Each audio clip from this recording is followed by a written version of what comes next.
আজকে আমরা দেখব বাক্য আমাদেরকে বলছে যে কারা ধন্য, কারা ধন্য। এখানে যদি আমরা দেখি, যিশু অনেক লোক দেখে পাহাড়ের উপর উঠলেন।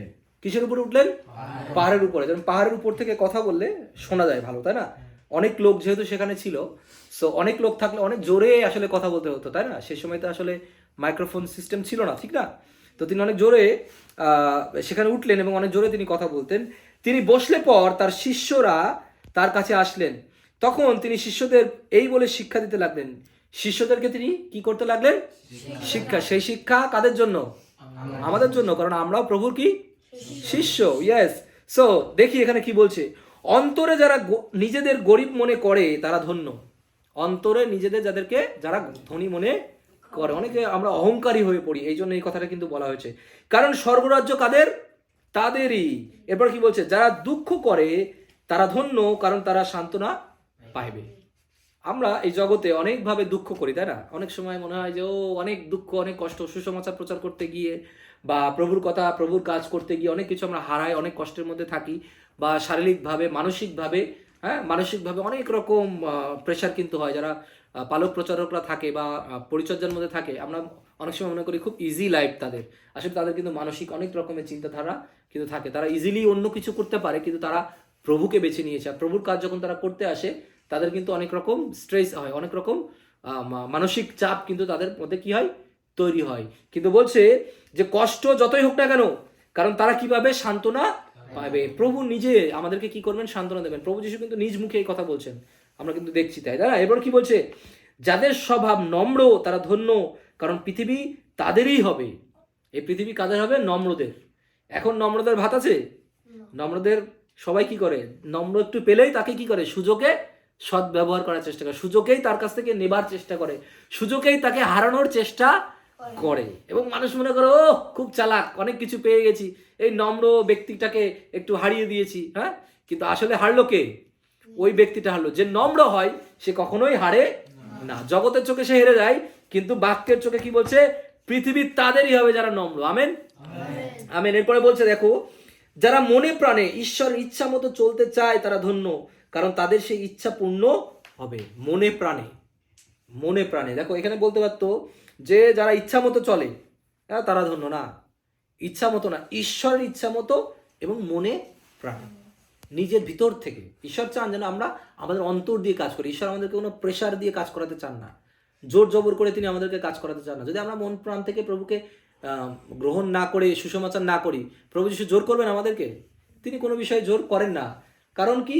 তিনি চান যেন আমরা মনে প্রাণে ওইটা করি। কখনো কখনো তিনি করেন আমাদেরকে, যেহেতু তিনি ভালোবাসেন, তিনি শাসনও করেন, সেটা ঠিক আছে, কিন্তু সবসময় তিনি যে এটা করবেন তা নয়, ঠিক না? আমাদের তো মন প্রাণ থাকতে হবে প্রভুর প্রতি, তাই না? ইচ্ছা প্রকাশ করতে হবে যে না, আমি প্রভুকে ভালোবাসি, এই জন্য এই কাজ আমি করি। দয়ালু যারা তারা ধন্য, কারণ তারা দয়া পাবে। অনেক সময় দয়া করতে চায় না। আমার কাছে পয়সা আছে, আমার কাছে জিনিস আছে, আমি অন্যকে কি করবো না? হেল্প করবো না, এই ধরনের চিন্তা করবো। অন্যকে দয়া করার কি দরকার? ওই পয়সাটা আমার কাছে থেকে গেলে আমি অনেক কিছু করতে পারবো। এটাও এক ধরনের বোকামি।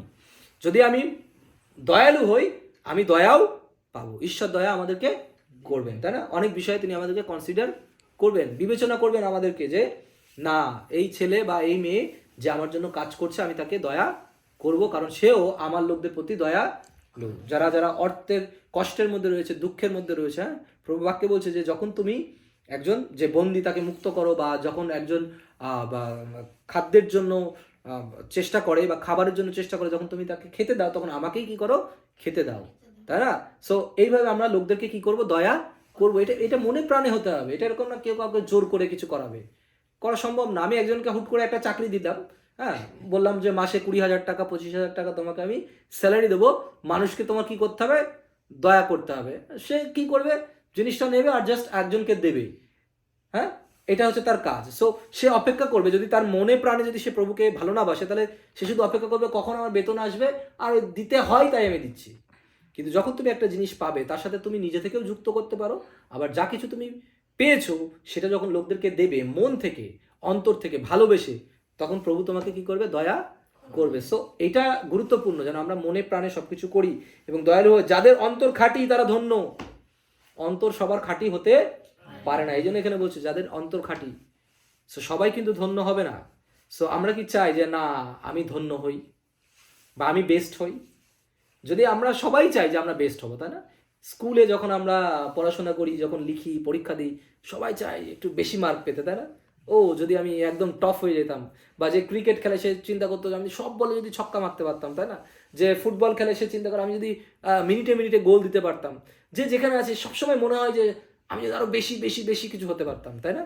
সো যদি খাঁটি হতে হয়, যদি বেস্ট হতে হয় জীবনে, তাহলে আমাদেরকে এই সমস্ত বিষয়কে দেখতে হবে। তার মধ্যে কি বলছে?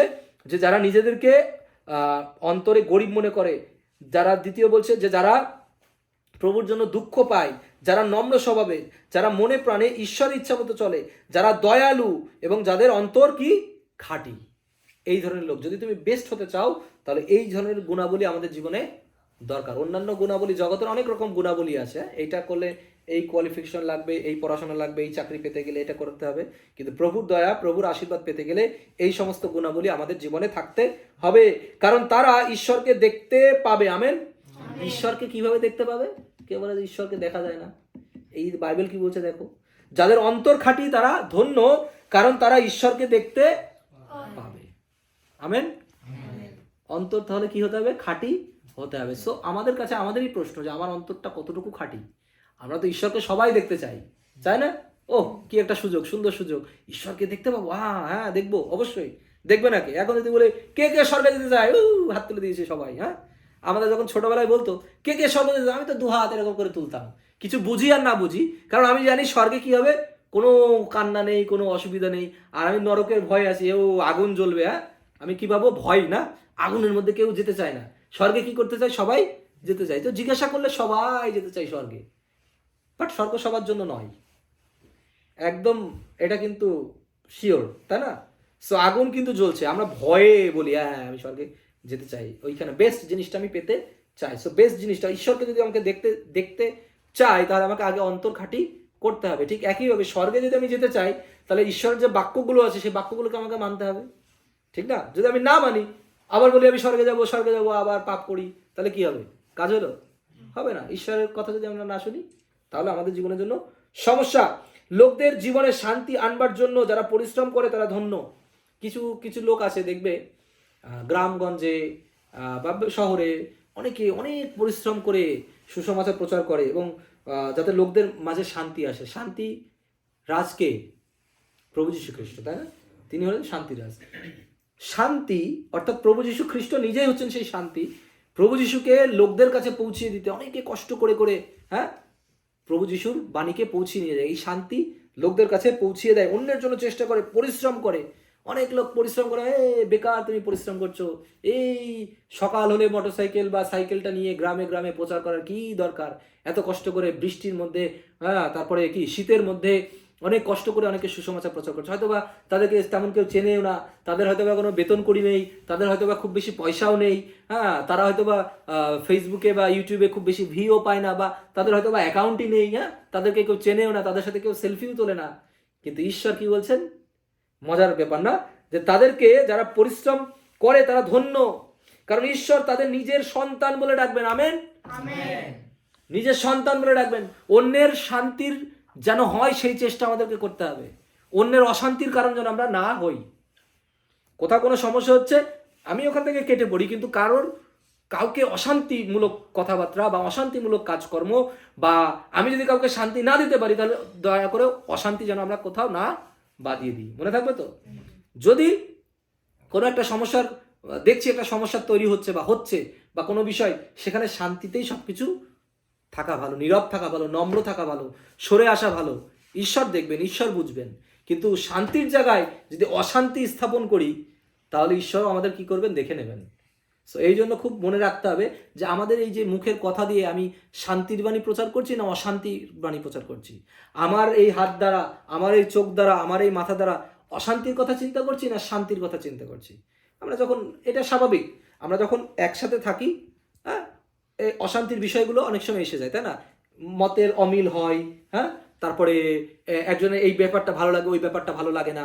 কিন্তু আমরা যদি নম্রতার সহিত সেই বিষয়গুলোকে সেটেল করি এবং শান্তি বজায় রাখার চেষ্টা করি, তাহলে আমরা কিন্তু ধন্য। এবং সেখানে বলছে ঈশ্বর নিজের সন্তান বলে আমাদেরকে ডাকবেন। আমেন। ঈশ্বরের ইচ্ছা মতো চলতে গিয়ে যারা অত্যাচার সহ্য করে তারা ধন্য, কারণ স্বর্গরাজ্য তাদেরই। ঈশ্বরের জন্য যদি অত্যাচার সহ্য করতে হয়, কষ্ট সহ্য করতে হয়, তাহলে তারাই কি ধন্য। যে কিছুক্ষণ আগে বলছিলাম না যে মানে বছরের প্রথম দিনই আমি স্বপ্নে দেখছি যে সুসমাচার প্রচার করতে গিয়ে আমি অত্যাচারিত হয়েছি আর সেখানে আমি মারা গেছি, ঠিক না? আমি বললাম প্রভু ধন্য হোক, এটা ধন্য মানে ধন্যবাদের বিষয়। যদি আমি তোমার প্রচার করতে করতে মারা যাই, যদি তোমার প্রচারের জন্য আমাকে মৃত্যুবরণ করতে হয়, দ্যাট ইজ গুড। যদি মানুষের শান্তি স্থাপন করার জন্য আমার মৃত্যু হয়, যদি আমাকে নম্রতা দেখাতে গিয়ে আমার মৃত্যু হয়, যদি আমাকে ঈশ্বরের ইচ্ছা পালন করতে গিয়ে যদি মৃত্যু হয়, বা আমাকে অন্তর খাঁটি রাখতে গিয়ে বা দয়া করতে বা জীবনে পরিশ্রম করতে যা কিছু ভালো, এই ভালো বিষয়কে নিয়ে যদি আমি কাজ করতে গিয়ে যদি আমার মৃত্যুও হয়, তাও কি আমি ধন্য। সো আমরা যতজনই আছি না কেন, যদি আমরা প্রভুর জন্য কাজ করতে গিয়ে অত্যাচারিত হয়, এমনকি মৃত্যুও আসে, কোনো ব্যাপার না। আমেন। তাও আমরা শয়তানের কাছে কি করব না? মাথা নত করব না। আমেন। মাথা নত করব না। আমরা প্রভুর কাজ করে যাব, শান্তিতে করে যাব, শান্তির বাণী দেব, ভালো কথা বলবো, লোকদেরকে চিৎকার চেঁচামেচি করে নয়, লোকদেরকে রাগ দেখিয়ে নয়, গালাগালি দিয়ে নয়, মারামারি করে নয়, কিন্তু ভালোবাসা দিয়ে। শেষ পদে বলছে তোমরা ধন্য যখন লোকে আমার জন্য তোমাদের অপমান করে ও অত্যাচার করে এবং মিথ্যা করে তোমাদের নামে সব প্রকার মন্দ কথা বলে। সুসমাচার প্রচার করতে গেলে কি মিথ্যা কথা ছড়ায় না? হ্যাঁ, সবসময় আমি দেখেছি অনেক মিথ্যা কথা। আমি অনেক বছর ধরে পরিচর্যার মধ্যে আছি, সো কিছুটা হলেও অভিজ্ঞতা হচ্ছে না। সো এমন জায়গা আছে যেখানে হয়তো বা লোক, তাদেরকে আমি চিনিও না, তারাও আমাকে চেনে না, কিন্তু হয়তো বা অনলাইনে দেখেছে ভিডিওর মধ্যে দিয়ে, ও আগেই একটা কিছু ভুলভাল কমেন্ট করে বসে থাকলো, ঠিক আছে?